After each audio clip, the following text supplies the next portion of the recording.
What's good, peoples? C.R. Capers, revolutionary, filmmaker, founder of the Hip Hop Film Festival and the Harlem Film House. When I think about revolution and what that means to me, I think back to when I first found my voice, right? So if you're used to growing up being silenced, particularly as a woman, there comes a time when you either have to be okay with shutting up, or you have to figure out how to change your perception of yourself and the things around you so that you can be heard.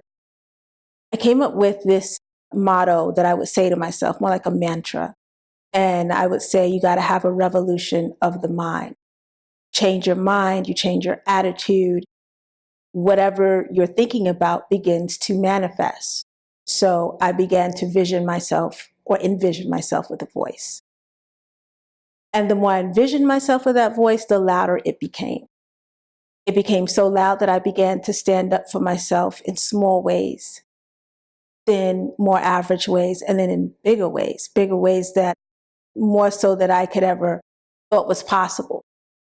And the louder my voice became, the louder my dreams became, the louder my actions became. I had a true revolution of the mind. And then it grew beyond that.